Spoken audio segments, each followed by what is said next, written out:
Ya, Assalamualaikum warahmatullahi wabarakatuh. Shalom, Om Swastiastu, Namo Buddhaya, salam kebajikan bagi kita semua.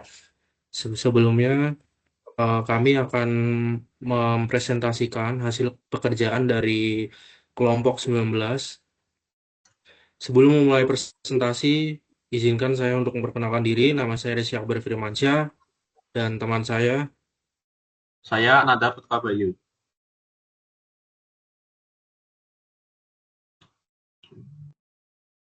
Oke, untuk deskripsi proyeknya, di mana proyek pengembangan sistem Customer Relationship Management atau yang biasa disingkat dengan CRM untuk perusahaan e-commerce. Proyek ini melibatkan berbagai aktivitas dengan kebutuhan sumber daya yang berbeda. Tim pengembangan terdiri dari berbagai level keahlian dan harus memastikan bahwa pengalokasian sumber daya dilakukan secara optimal untuk menghindari beban berlebihan pada anggota tim. Selain itu, eh, kita akan mengelola risiko yang mungkin terjadi selama proyek, merencanakan pengadaan komponen penting, dan melakukan analisis make or buy untuk beberapa bagian dari sistem. Berikut adalah struktur tim dan asumsi di mana timnya terdiri dari dua senior developers, di mana em, ada SD1 dan SD2. Selanjutnya ada tiga junior developer yang disingkat JD1, JD2, JD3. Selanjutnya ada satu database administrator di mana disingkat DBE, lalu satu UI UX designer atau UI, dan satu quality assurance specialist atau QA. Dengan asumsi untuk timenya 1 hari kerja 8 jam untuk setiap anggota tim, total durasi proyeknya yaitu 29 hari. Selanjutnya tidak ada lembur atau hari libur selama proyek. Untuk cost-nya sendiri, di mana total cost proyeknya itu 400 juta. Dengan rincian gajinya, untuk senior developer itu 800.000 per jam, junior developer 400.000 per jam, database administrator itu 720.000 per jam, UI UX designer itu 650.000 per jam, quality assurance specialist 560.000 per jam. Berikut adalah aktivitas proyeknya seperti yang ada di tabel, di mana ada nomor A sampai I dengan aktivitas dari analisis kebutuhan sampai deployment.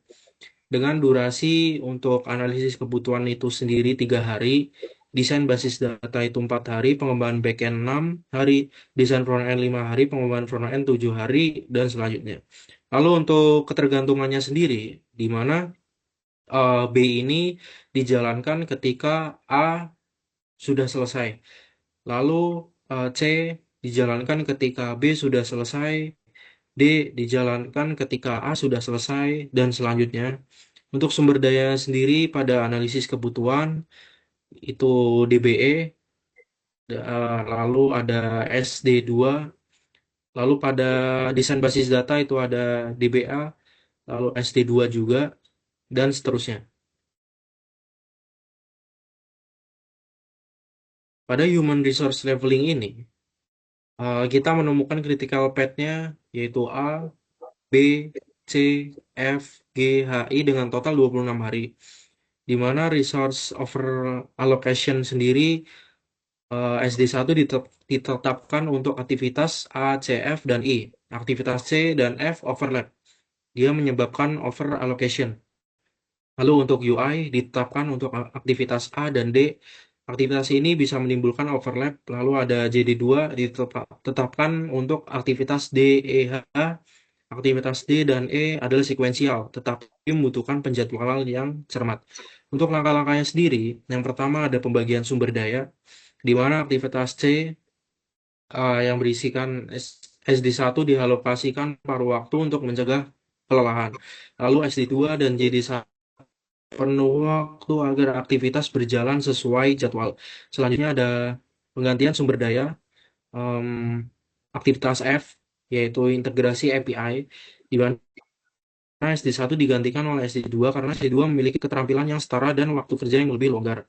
Selanjutnya ada pengalihan waktu, yaitu aktivitas D atau desain front end, di mana penjadwalan ulang dilakukan agar dimulai setelah UI menyelesaikan aktivitas A, sehingga tidak terjadi konflik penggunaan sumber daya yang sama. Yang terakhir ada penambahan waktu jeda, yaitu antara aktivitas D dan E. Jeda 1 hari ditambahkan agar JD2 memiliki waktu transisi yang cukup sebelum melanjutkan tugas di aktivitas selanjutnya. Berikut adalah tabel hasil resource levelingnya, di mana aktivitinya dimulai dari A sampai I, dan start day-nya itu sesuai sama tabel yang sebelumnya, di mana A itu 3 hari, B dan seterusnya. Selanjutnya ada resource assignment, em, selainnya sama kecuali pada pengembangan backend, di mana dijalankan oleh SD2, JD1, dan SD1 itu part-time. Selanjutnya ada manajemen resiko.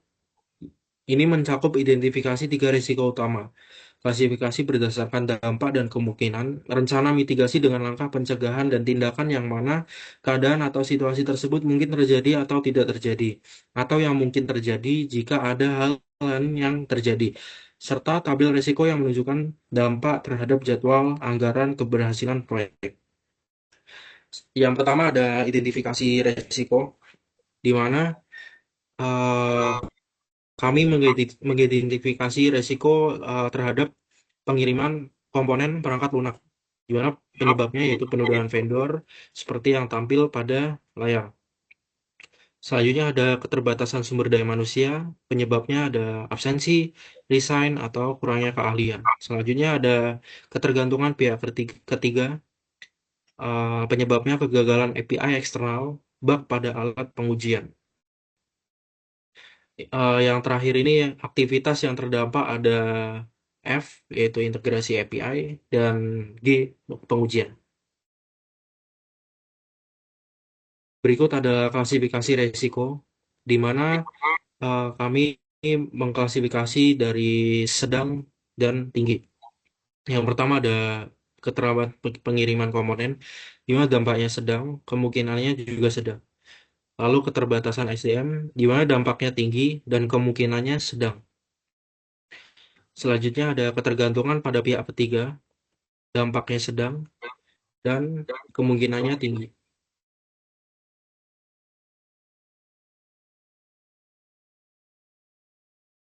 Untuk penjelasannya sendiri, di mana yang keterlambatan pengiriman komponen ini 2 sampai 4 hari, yang pengaruhi B atau I, dengan biaya tambahan 20 sampai 50 juta, kemungkinan sedang karena ketergantungan pada vendor.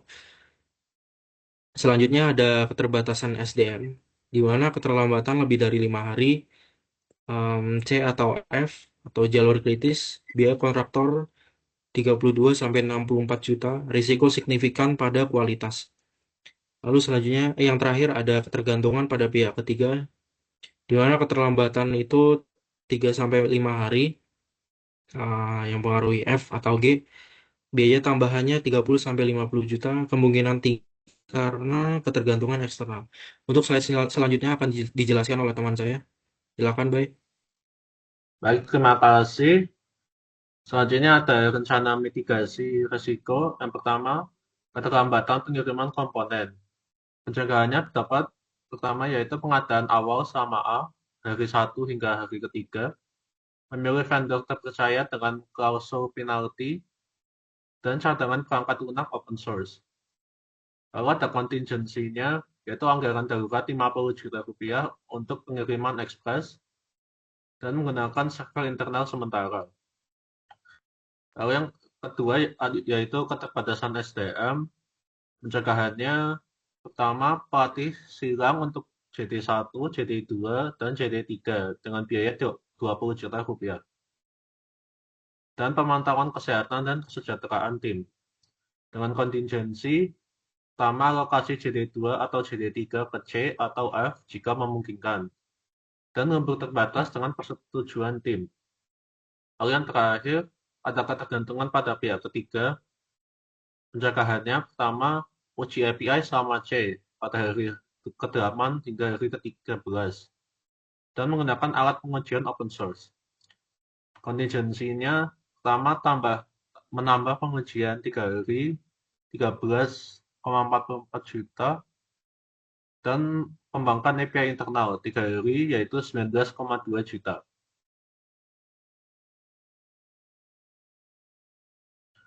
Bahwa ada tabel resiko dari yang tadi sudah kita jelaskan, ada keterlambatan pengiriman komponen, ya, lalu ada dampak pada jadwal, pada anggaran, dan pada keberhasilan proyek, serta mitigasinya. Untuk yang keterlambatan pengiriman komponen, dampak pada jadwal yaitu keterlambatan 2 hingga 4 hari. Pada B atau I, proyek jadi 31 hingga 33 hari. Pada anggaran, biaya tambahan 20 hingga 50 juta dengan total 392,48 hingga 422,48 juta. Lalu pada keberhasilan proyek, penurunan kualitas jika server tidak optimal. Mitigasinya, pengadaan awal vendor percaya, open source, dan anggaran darurat. Lalu untuk risiko yang kedua, keterbatasan SDM, dampak pada jadwalnya yaitu keterlambatan lebih dari 5 hari pada C atau F, yang menghasilkan proyek akan melebihi 34 hari. Dampak pada anggaran, biaya kontraktor 32 hingga 64 juta, dengan total biaya 404,48 hingga 436,48 juta. Dan terakhir, dampak pada keberhasilan proyek, risiko gagal memenuhi kebutuhan teknis. Dengan mitigasinya, pelatihan silang, pemantauan tim. Lalu risiko yang terakhir, ketergantungan pada pihak ketiga. Dampak pada jadwalnya, keterlambatan 3 hingga 5 hari pada F atau G, yang menghasilkan proyek 32 hingga 34 hari. Dampak pada anggaran, biaya tambahan 30 hingga 50 juta, dengan total 402,48 hingga 422,48 juta. Dan terakhir, dampak pada keberhasilan proyek, bug di produksi, perbaiki dengan pengujian tambahan. Mitigasinya, melakukan uji awal, SLA ketat, alat open source, dan dukungan teknis.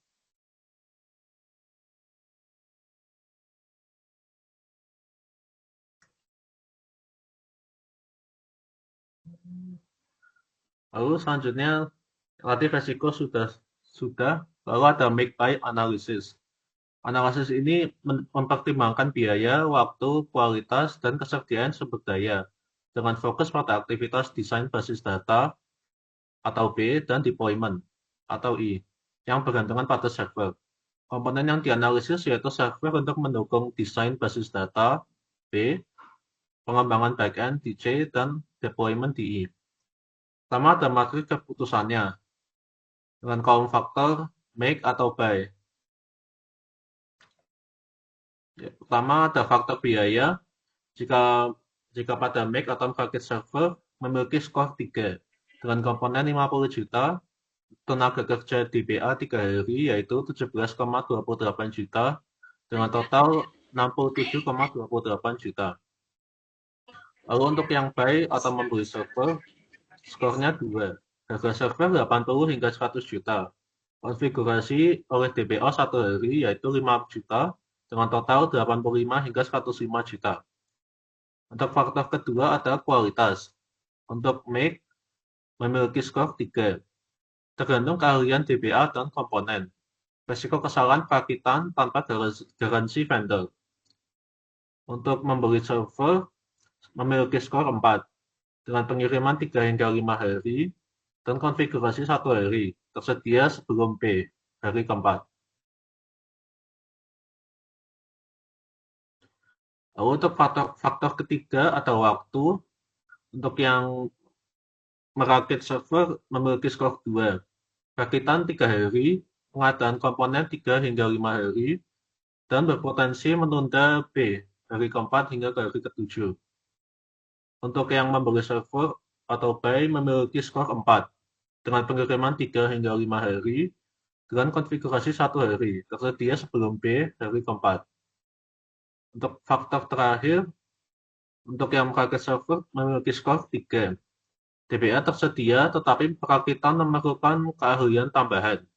Untuk yang membeli server memiliki skor 5, yaitu konfigurasi minimal, dukungan vendor mengurangi beban tim.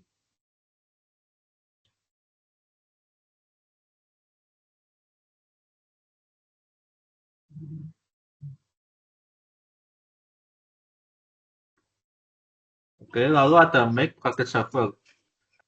Packet server ini memiliki kelebihan ada dua, yaitu biaya lebih rendah dan kustomisasi sesuai dengan kebutuhan CRM. Tetapi juga memiliki kekurangan, yaitu pertama, waktu perakitan 3 hari, beresiko menunda B dan memperpanjang proyek ke 32 hari. Yang kedua, risiko kualitas karena kesalahan perakitan atau kompatibilitas. Kekurangannya terakhir, tidak ada garansi vendor, meningkatkan risiko pemeliharaan. Untuk yang baik atau membeli server, memiliki kelebihan. Yang pertama, kualitas terjamin dengan garansi dan dukungan teknis. Efisiensi sumber daya membebaskan DBA untuk tugas lain. Dan yang terakhir, skalabilitas untuk kebutuhan CRM jangka panjang. Dari kedua ini, pakai server dan membeli server direkomendasikan kita membeli atau membeli server siap pakai dari vendor. Dengan alasan yang pertama, kepatuhan terhadap jadwal. Opsi buy memastikan server tersedia sebelum B, hari keempat, menjaga durasi 29 hari. Opsi make beresiko menunda B, melanggar batasan. Alasan kedua, kualitas terjamin. Server vendor menawarkan keandalan, garansi, dan dukungan teknis, mengurangi risiko kegagalan pada B, C, dan I.